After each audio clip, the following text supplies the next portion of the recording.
बिस्मिल्लाहिर्रहमानिर्रहीम दोस्तों, अस्सलाम वालेकुम। दोस्तों, आज की इस वीडियो में हम सिंगल फेज़ इंडक्शन मोटर के कॉइल आइडेंटिफिकेशन के बारे में आपको बताएंगे। यानी कि हम ये जानेंगे इस वीडियो में कि किसी भी सिंगल फेज़ इंडक्शन मोटर में जो दो कॉइल्स होती हैं, तो उसमें स्टार्टर कॉइल कौन सा है और उसमें रनिंग कॉइल कौन सा है, इसका क्या प्रोसीजर होता है, ये आज इस वीडियो में इंशाल्लाह हम आपको बताएंगे। तो अब हम ये देखेंगे कि कौन सा कॉइल रनिंग है, कौन सा स्टार्टिंग है और कौन सा कॉमन है। अगेन हम क्लैम्प मीटर उठाएंगे और हम आप इसको रेजिस्टेंस पे सेट करेंगे। जैसे आप ये देख रहे हैं रेजिस्टेंस पे सेट है। मैं इन दो कॉइल्स का जैसे कि ब्लैक और ब्लू, मैं इन दोनों का टेस्ट करता हूँ। आप देख सकते हैं कि इस वक्त ये रिड्यूस हो रहा है, इसका रेजिस्टेंस आहिस्ता आहिस्ता, और ये आ गया है तकरीबन 5.2 ohms पे। तो मैं इसको यहाँ पर लिख लूँगा, ब्लैक और ब्लू के दरमियान 5.2 ohms। उसके बाद मैं ब्लैक और रेड को चेक करूँगा आपस में। तो इसका मैं चेक करता हूँ। देख रहे हो रेजिस्टेंस आहिस्ता आहिस्ता ये रीडिंग दे रहा है हमें। ये आ गया जी 8.7, यानी इन दोनों का है 8.7। उसके बाद में ब्लू एंड रेड इनको चेक करूँगा।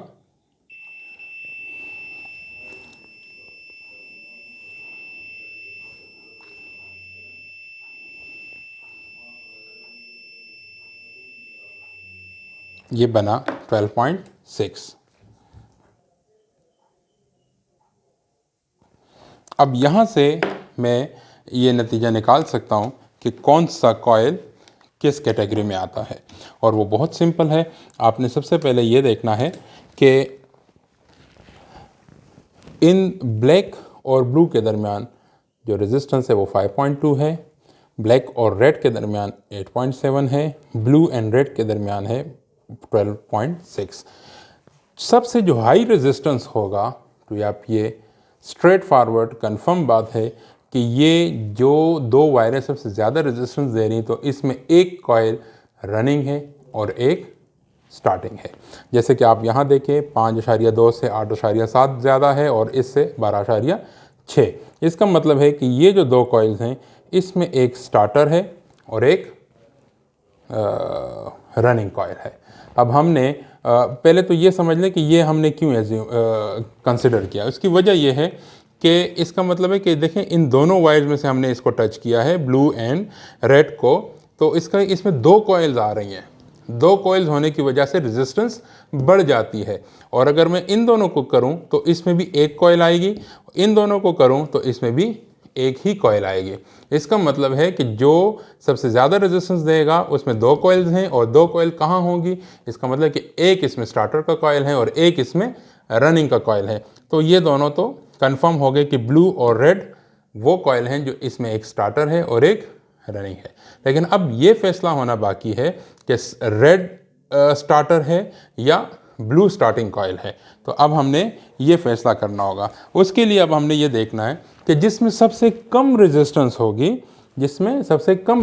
होगी, वो हमारे पास होगा रनिंग कॉइल, क्योंकि रनिंग कॉइल की जो डायामीटर होता है वायर का, वो ज़्यादा रखा जाता है, जिसकी वजह से उसमें रेजिस्टेंस कम हो जाती है। और स्टार्टर कॉइल का जो डाया है वो कम रखा जाता है, दैट्स वाई उसमें रेजिस्टेंस ज़्यादा होती है। तो अब ये तो हो गया कंफर्म। अब इन दो में चेक करें कि सबसे कम रेजिस्टेंस किस में है। 5.2 ऑब्वियसली 8.7 से कम है, लिहाजा अब ये देखें कि ये भी ब्लैक कॉमन है, ये भी कॉमन है, तो डिफरेंस किसका आया, ब्लू वायर का। तो हम स्ट्रेटली कह देंगे कि ब्लू इज़ रनिंग कॉइल, ठीक है जनाब, और रेड इज़ स्टार्टिंग कॉइल। ये दोनों चीज़ें अब हमारे पास कंफर्म हो गई है। इसका मतलब है कि ब्लैक इज़ कॉमन, ये वाला, ब्लू इज़ रनिंग कॉइल जिसको हम आर से जाहिर करेंगे, and red is starting coil जिसको हम एस से, यानी स्टार्टिंग इज़ एस, तो उससे हम इसको जाहिर करेंगे। तो हमने इस तरह से ये पहचान लिया कि कौन सा कॉइल रनिंग है, कौन सा कॉयल स्टार्टिंग है। हमने ये भी देख लिया कि स्क्विरल केज रोटर किस तरह होता है। हमने ये भी देखा कि कॉन्टीन्यूटी हम कैसे चेक करेंगे कि मोटर जल गई है या काम के काबिल है अभी।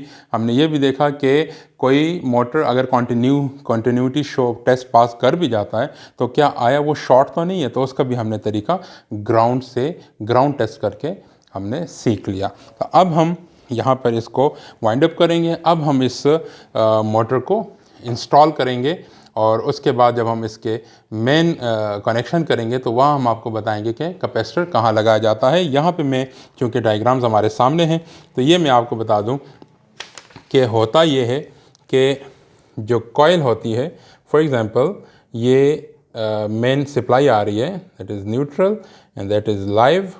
तो एक कॉइल एक लाइन इसमें आएगी, सीधी रनिंग के साथ कनेक्ट हो जाएगी और ये वाली लाइन आके न्यूट्रल या कॉमन के साथ कनेक्ट होगी। ये वापडा की सप्लाई है